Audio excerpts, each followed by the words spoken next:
X হ্যান্ডেলে ইঙ্গিতপূর্ণ post Sukhendu Shekhar রায়। তৃণমূল সাংসদ সুখেন্দু শেখর রায়ের এই পোস্ট, যেখানে বাস্তিল দুর্গ পতনের কথা তিনি স্মরণ করিয়ে দিয়েছেন।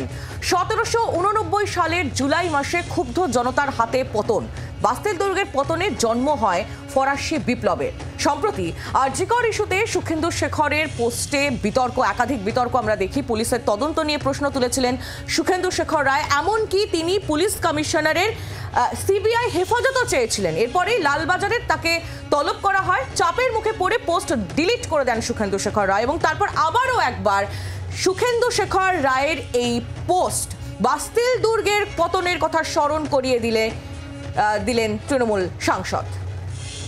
আরজিকর ইস্যুতে সুখেন্দু শেখর রায়ের পোস্টে বিতর্ক তৈরি হয়েছিল। পুলিশের তদন্ত নিয়ে তিনি প্রশ্ন করেছিলেন, এমনকি তিনি পুলিশ কমিশনারকে হেফাজতে নিয়েও যাতে জিজ্ঞাসাবাদ করা হয় সেই কথা তিনি বলেছিলেন। এরপর লালবাজারে সুখেন্দু শেখর রায়কে তলব করা হয়। চাপের মুখে পড়ে তিনি তার পোস্টও ডিলিট করে দেন।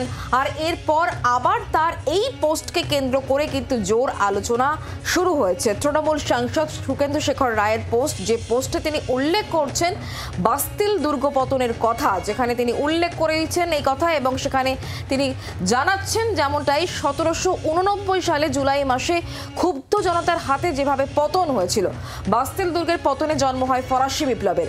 আর সম্প্রতি আরজিকর ইস্যুতে সুখেন্দু শেখর রায়ের পোস্টকে কেন্দ্র করে বিতর্ক, তার একাধিক মন্তব্যকে কেন্দ্র করে বিতর্ক। চাপে পড়ে তিনি সেই সময় পোস্ট ডিলিট করে দেন, কিন্তু তারপর আবার এই পোস্ট কেন, ঠিক কি ইঙ্গিত, তা নিয়ে উঠছে প্রশ্ন।